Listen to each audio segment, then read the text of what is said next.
आज अपन सीखेंगे घटाना। वैसे अपन पिछले वीडियो में घटाना सीखे, वो आपने प्रैक्टिस किया होगा। यदि वो प्रैक्टिस किया है, नहीं किया है, तो उस वीडियो को आप देख लेना एक बार। और यदि ऐसा प्रैक्टिस किया है तो ये भी बिल्कुल सरल है। इस बाकी में और उसमें थोड़ा सा अंतर है, बस आपको थोड़ा ध्यान रखना है, आप ज़रूर सीख जाएंगे। तो देखिए, ये है घटाना और इसमें उधार लेकर के कैसे घटाते हैं वो आज अपन सीखेंगे।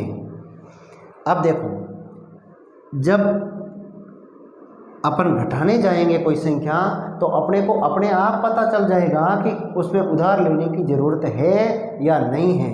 कुछ बच्चे अक्सर पूछते हैं कि सर क्या ये उधार लेने वाली बाकी है, क्या ये उधार लेने वाली नहीं है। तो ये आपको पूछने की ज़रूरत नहीं है। जब आप घटाने जाएंगे ना, बाकी करने जाएंगे, तो आपको अपने आप पता चल जाएगा। और कैसे पता चलेगा वो भी इस वीडियो के अंदर बता दिया जाएगा। तो देखिए, अब जैसे आपको घटाना है 4 में से 6। अब 4 में से 6 अपन कैसे घटाएंगे? जब 4 6 से छोटा है, यानी ऊपर संख्या छोटी है और इसके नीचे संख्या बड़ी है, तो 4 में से 6 ये यानी कि 4 छोटे हैं और 6 बड़े हैं, तो 4 में से 6 अपन नहीं घटा सकते। जब नहीं घटा सकते तब उधार लेने की नौबत आती है। और उस समय उधार कहाँ से मांगेंगे? 4 के जो पड़ोसी अंक है उससे उधार मांगेंगे। और ये इसको एक दहाई उधार देगा। क्या देगा? ये इकाइयाँ हैं, ये दहाइयाँ हैं और ये सैकड़ा है। एक दहाई जब उधार देगा तो यहाँ अभी 7 दहाइयाँ हैं। कितनी दहाइयाँ हैं? 7। तो इस खुद के पास में एक दहाई उधार दे दी तो इस खुद के पास में 6 दहाइयाँ बचेगी। समझ में आ रहा है? तो अब यहाँ एक दहाई के अंदर इकाइयाँ कितनी होती हैं? एक दहाई के अंदर इकाई होती है 10। कितनी होती है? 10। तो एक दहाई इसको उधार दी है, इसका मतलब 10 इकाइयाँ दे दी। कितनी दे दी? 10 इकाइयाँ। तब यहाँ 4 इकाइयाँ पहले से है और 10 और आ गई, यानी कि 14 इकाइयाँ बन गई। कितनी बन गई? 14 इकाइयाँ। तो यहाँ अब 4 नहीं, कितने हो गए? 14। अब 14 में से आपको 6 घटाने हैं।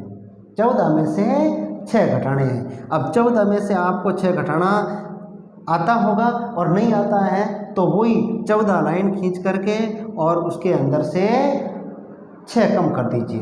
14 लाइन खींचो और फिर 6 कम कर दो। या आप अंगुलियों पे गिनना चाहते हैं तो अंगुलियों से भी गिन सकते हैं। अब अंगुलियों से यदि आप गिनना चाहते हैं तो कहाँ से गिनना है?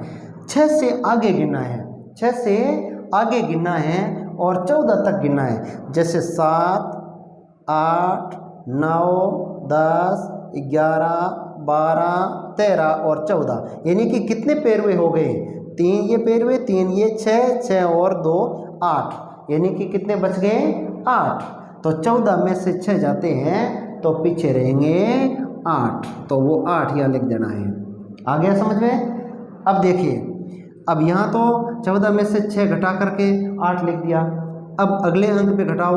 अब की बार यहाँ 7 में से नहीं घटाने हैं। अब यहाँ 7 नहीं है, एक दहाई उधार दे दी थी तो यहाँ 6 दहाइयाँ ही बची हैं। तो 6 में से अब 3 घटाने हैं। 6 में से 3 घटाने हैं। और 6 में से जब 3 कम करेंगे तो पीछे कितने रहेंगे? 3 रहेंगे। कितने रहेंगे? 3। अब देखो आगे, 4 में से कितने घटाने हैं? 6 में से कितने घटाने हैं? 4। तो आपको पहले 6 लाइनें खींच देना, या आप अंगुली पे कैलकुलेशन कर सकें तो अंगुली पे गणना कर लेना। या 6 में से 4 घटाएंगे, 6 लाइनों में से 4 कम करेंगे तो पीछे रहेगी 2 लाइनें, यानी कि 2 रह गई। अब इसी प्रकार अगली बाकी को देखते हैं। अब इसमें देखिए, 0 में से 3 घटाना है। ऊपर तो 0 है और नीचे की तरफ 3 लिखा हुआ है। अब 0 में से आपको पता है कि 0 छोटा है और 3 है वो संख्या बड़ी है, तो छोटी संख्या में से बड़ी संख्या जा नहीं सकती। तब क्या करेंगे? यहाँ से इसका पड़ोसी जो अंक है उससे उधार मांगेंगे। अब उधार देगा, ये उधार देगा तो क्या देता है, दहाइयाँ उधार देगा, क्योंकि ये तो दहाइयाँ हैं, ये इकाइयाँ हैं, ये दहाइयाँ हैं, ये सैकड़ा है और ये हज़ार है। और ये जब इसको उधार देगा तो सैकड़ा देगा, एक क्या देगा, सैकड़ा। लेकिन सैकड़ा के अंदर दहाइयाँ कितनी होती हैं, सैकड़ा, एक सैकड़ा के अंदर 10 दहाइयाँ होती हैं। कितनी दहाइयाँ होती हैं, 10। तो यहाँ से जब एक उधार मिला है, इसका मतलब क्या होता है, एक सैकड़ा उधार मिला है, एक सैकड़ा का मतलब 10 दहाइयाँ मिली है। तो वही प्रक्रिया, जैसे यहाँ अंक बढ़ रहे हैं ना, जैसे यहाँ से उधार लिया, यहाँ 0 नहीं, या 0 की जगह हो जाएगा 10, तो उसी प्रकार यहाँ भी ये अंक बढ़ेंगे। तो अब यहाँ 4 में से एक उधार दे दिया उसको, तो यहाँ 3 रही, और यहाँ 0 थे तो एक दहाई आते ही यहाँ कितने हो गए, 10। अब 10 में से 3 घटाओ, 10 में से 3, अब 10 में से 3 जाएंगे तो पीछे कितने रहते हैं, 3 से आगे गिनो, 4 5 6 7 8 9 10, यानी कि पीछे रह गए 7, ये 7। अब 3 में से 3, अब 3 है, 3 में से 3 ही लाइन मिटा दे, 3 ही लाइन ही खींच करके और तीनों ही मिटा दे, तो पीछे क्या रहेगा, कुछ नहीं रहेगा, यानी कि 0 बचा। अब 2 में से 5 घटाने हैं, अब 2 में से 5 नहीं जा रहे हैं, तो 2 भी किससे मांगेगा, इस 7 से उधार मांगेगा। उधर से उधार नहीं लेना है, उधार इधर वाले अंक से मांगना है। तो यहाँ 7 से एक उधार मिलेगा, तो यहाँ 2 की जगह कितने हो जाएंगे, 12, 2 की जगह 12 बन जाएंगे। और यहाँ 7 है तो पीछे कितने रह जाएंगे, इसके पास में 6। इसको थोड़ा याद कर रखने के लिए ऊपर लिख दें, छोटे अंकों में काट करके ऊपर लिख दें, ताकि आप भूल ना कर सको। अब देखो 12 है, 12 में से 5 घटाने हैं, 12 में से 5 कम करने हैं, तो 5 से आगे 12 तक लाइनें खींचो, देखो 5 से आगे गिनो, 6 7 8 9 10 11 12। अब ये कितनी लाइनें हैं, 1 2 3 4 5 6 7, यानी कि 7। 12 में से 7 जाएंगे तो पीछे, 12 में से 5 जाएंगे तो पीछे कितने रहेंगे, 7।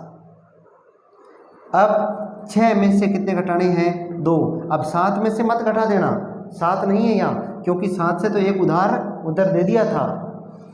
तो यहाँ 6 में से 2 घटाना है, 6 में से 2 घटाना है, तो 2 से आगे गिनना शुरू करो, 6 तक गिनो, देखो 3 4 5 6, बस इतने तक ही गिनना है।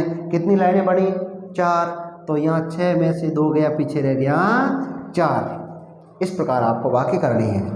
तो अगली देखिए लास्ट में। अब यदि आप इस बाकी को कर लेते हैं तो इसका मतलब आप बाकी सीख चुके हैं। इस प्रकार की यदि बाकी आप कर लेते हैं तो आपके बाकी कहीं कमज़ोर नहीं, आप सीख चुके हैं। घटाना वगैरह कैसा भी प्रश्न आएगा आप कर लोगे। तो देखो अब 0 में से 4 घटाना है। अब 0 में से 4 जाता नहीं है, क्योंकि 0 छोटा और 4 अंक बड़ा है। तो 0 ये यहाँ से उधार मांगेगा। अब यहाँ कोई संख्या ही नहीं है, यहाँ भी 0 है। कोई संख्या होती तो उसमें से उसको उधार दे देते, लेकिन यहाँ तो कोई संख्या ही नहीं है, तो ये यहाँ से मांगेगा। ये यहाँ से नहीं मांगेगा, ये यहाँ से लेगा। अब इसके पास नहीं है, ये यहाँ से उधार लेगा। यहाँ भी 0 है, यहाँ भी 0 है, तो ठेठ यहाँ से उधार दिया जाएगा। अब ये इसको उधार देगा, ये इस पड़ोसी अंक है, इसको उधार देगा। और कितना देगा, वही 1। अब यहाँ 9 है तो 1 इसको उधार मिला है, तो यहाँ कितने रह गए, 8। और यहाँ 0 था, अब 1 उधार मिल गया, कितना हो गया, 10। अब 10 में से, अब यहाँ 0 नहीं है, 10 हो गए, 10 में से 1 इसको दे दिया, तब यहाँ 9 रह गए। कितने रह गए, 9। और यहाँ हो गए 10। अब इन 10 में से इसको उधार मिलेगा, तो यहाँ भी हो जाएंगे 0 के 10 और यहाँ रह जाएंगे 9। अब घटाओ, देखो 10 में से 4 घटाओ, 10 में से 4, 10 में से 4 घटाने के लिए 4 से आगे गिनो 10 तक, 5 6 7 8 9 10, यानी कि कितनी लाइन बनी है, 10 तक गिना है अपन ने। तो 1 2 3 4 5 और 6, यानी कि 10 में से 4 गए, पीछे कितने रह गए, 6। अब 9 में से 3 घटाने हैं। अब यहाँ 0 में से नहीं घटाना है, यहाँ 0 नहीं, 10 हो गया, 10 में से 1 उधार दिया, उधर 9 रह गया, और यहाँ भी 10 में से घटाए कि नहीं घटाए। तो इसी प्रकार अब यहाँ 10 में से नहीं, ऊपर 9 देखो, 10 में से तो 1 उधार उधर दे दिया था, तो यहाँ 9 बचे। अब 9 में से 3 घटाओ। अब 9 में से 3 घटाने के लिए 3 से आगे गिनो 9 तक, तो 3 से आगे 4 5 6 7 8 9, कितने हो गई लाइनें देखिए आप, 1 2 3 4 5 6, कितनी लाइन हो गई, 6। तो 9 में से 3 घटाएंगे तो पीछे रहेंगे 6। अब 9 में से 4 घटाने हैं, तो वही प्रक्रिया है कि 4 से आगे 9 तक गिनो, 4 से आगे गिनो, 5 6 7 8 9, कितनी लाइनें हो गई, 5। तो यहाँ लिखेंगे आप 5, यानी कि 9 में से 4 गए, पीछे रहे 5। अब 8 में से 2 घटा दीजिए। 8 में से 2 घटाने के लिए 8 से आगे गिनिए, ये 2 से आगे गिनिए 8 तक, 2 से आगे गिनना शुरू करेंगे तो 3 4 5 6 7 8, यानी कि इन लाइनों को गिन करके यहाँ लिख दीजिए। कितनी है देखो, 1 2 3 4 5 6, यहाँ कितना लिखेंगे, 6। इस प्रकार इस वाक्य को करेंगे। यदि इस प्रकार के नोटिफिकेशन आप चाहते हैं तो वीडियो को थोड़ा, जो चैनल है उसको सब्सक्राइब कर दीजिए, ताकि आपको हर नोटिफिकेशन मिले और आप उसको टाइम पे देख सकें।